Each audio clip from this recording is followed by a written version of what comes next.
If you're raising kids and you're having challenges with it, what do?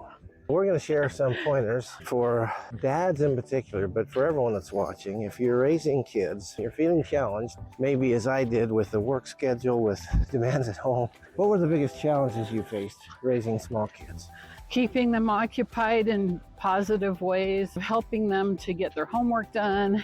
But we had fun doing it, I think. Yeah. At least I did. I remember one year when I asked you what you wanted for Christmas, you wanted time by yourself. Yeah.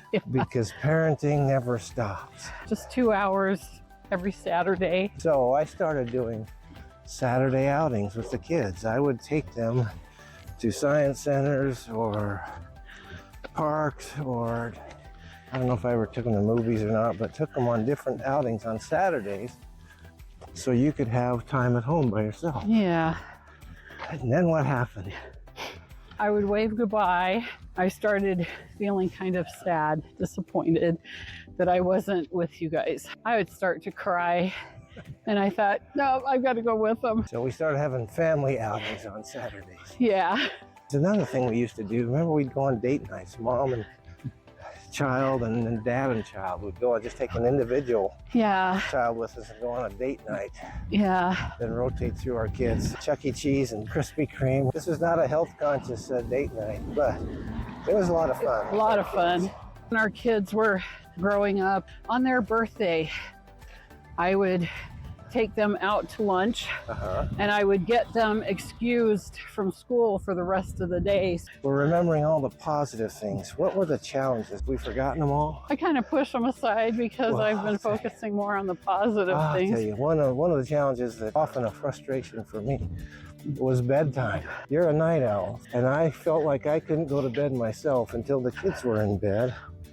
So I would read them a story and let them choose, and then I'd read it to them, and boy, it would still talk, stay awake, put them in bed, go downstairs, and one of them would come, or you'd hear them yelling.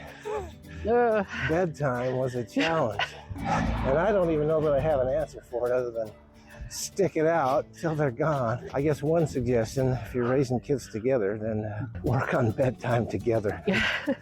Set a time and make a pattern of it.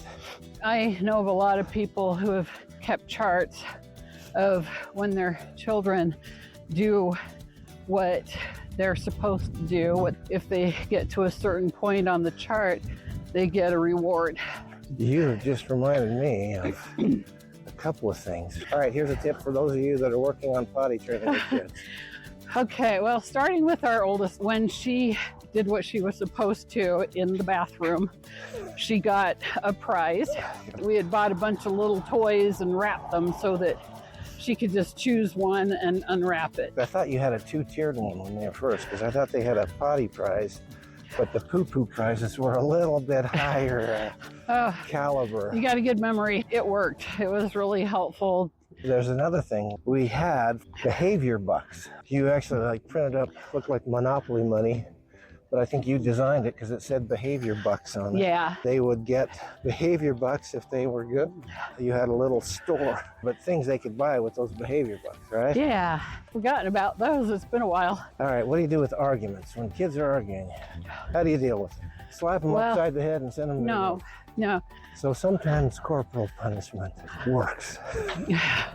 But it's hard. We generally didn't. We didn't. It was more time out, sit on the stairs. Mostly just talk to them and tell them that what they're doing is not appropriate, and they'll feel better if they treat each other nicely.